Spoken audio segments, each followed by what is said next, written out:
तो यार motivated feel करना तो बहुत आसान है ना? पर उस मोटिवेशन को असलियत में कैसे बदलें? आज हम इसी पर बात करेंगे। एक बहुत ही पावरफुल आइडिया को लेंगे और उसे एक ऐसे फ्रेमवर्क में तोड़ेंगे जिसे हम असल में इस्तेमाल कर सकें। ये सिर्फ अच्छा महसूस करने के बारे में नहीं है, ये असल में कुछ बड़ा हासिल करने का एक ब्लूप्रिंट है। तो चलिए सीधा मुद्दे पर आते हैं और एक बड़ा सवाल पूछते हैं। आखिर असली समर्पण होता क्या है? ये एक ऐसा सवाल है जिस पर सोचना बनता है, क्योंकि किसी चीज में अपना सब कुछ लगा देना ये बहुत ही कम देखने को मिलता है। और इस सवाल का जवाब पता है, एक बहुत जरूरी बात से जुड़ा है कि सच्ची कामयाबी एक मैराथन है, कोई छोटी मोटी दौड़ नहीं। अक्सर लोग बहुत जल्दी हार मान लेते हैं, शायद ठीक उस मोड़ से पहले जहां उनकी सबसे बड़ी कामयाबी इंतजार कर रही होती है। मिसाल के तौर पर सिंगर कहलानी को अपनी सबसे बड़ी हिट देने में पता है कितना टाइम लगा? पूरे 10 साल। और क्लिप्स, जो एक हिप हॉप जोड़ी है, उन्हें तो 20 साल लग गए। सोचिए, 10 साल अलग रहने के बाद लगभग 50 की उम्र में वो वापस आए और अपना सबसे सफल एल्बम बनाया। ये दिखाता है कि कामयाबी रातों रात नहीं मिलती भाई। और यही तो सारी बात है ना?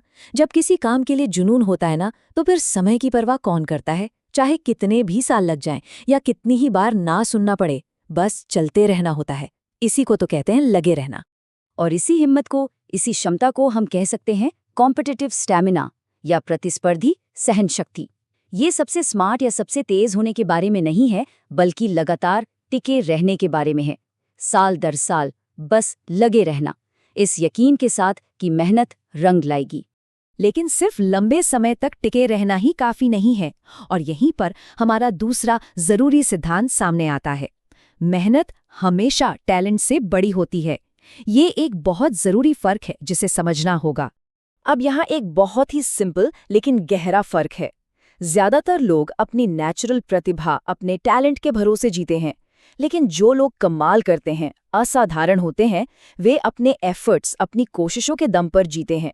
वो जानते हैं कि सिर्फ टैलेंट से बात नहीं बनेगी। तो सवाल ये है कि कितनी कोशिश, कितनी मेहनत जरूरी है? जवाब है 120%। ये सिर्फ 100% देना नहीं है, ये अपनी सोची हुई हदों के भी पार जाने के बारे में है।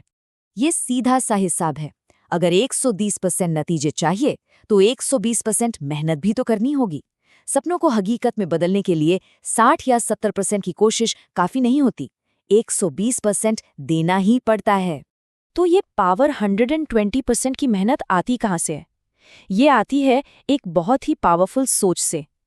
शेर की मानसिकता, मतलब एक शिकारी की तरह सोचना, जो बाहरी तारीफ से नहीं बल्कि अपने अंदर की भूख से चलता है। ये एक लाइन सब कुछ कह देती है।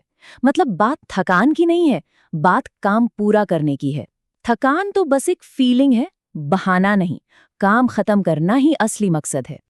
इस सोच के पीछे ना कुछ बहुत ही सिंपल लेकिन एकदम कड़े नियम हैं।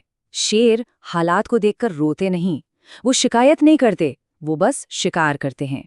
यही उनका काम है, एक के बाद एक बस करते रहना। तो शेर वाली ये जो मानसिकता है, ये सिर्फ कड़ी मेहनत के बारे में नहीं है, बल्कि उस मेहनत को लगातार बनाए रखने के बारे में है। और ये कंसिस्टेंसी बाहरी नतीजों से नहीं आती, ये एक अंदरूनी स्टैंडर्ड से तय होती है।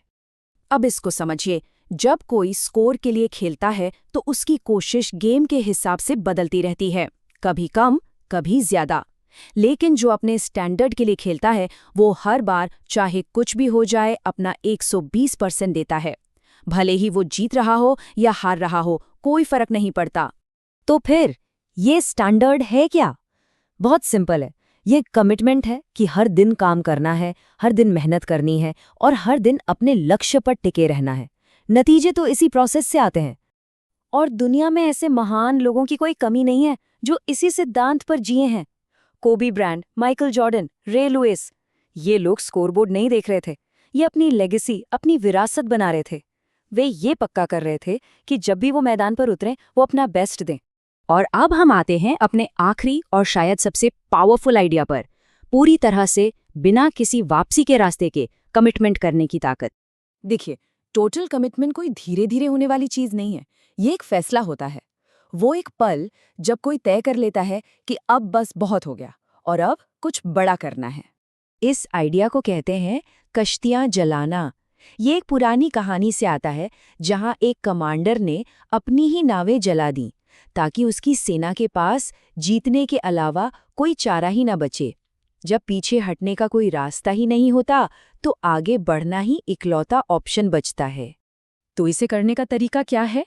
इसे हम 3 आसान स्टेप्स में देख सकते हैं। सबसे पहले एक सच्चा फैसला लो। दूसरा, हर प्लान बी, हर सेफ्टी नेट को हटा दो। और तीसरा, उस फैसले पर लगातार बिना रुके काम करो।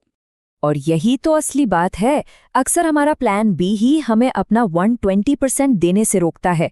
जिन लोगों ने अपना सब कुछ दांव पर लगा दिया, असल में वही कामयाब हुए। तो आखिर में ये सवाल अपने आप से पूछने के लिए रह जाता है, वो कौन सी कश्तियां हैं जिन्हें जलाने की ज़रूरत है?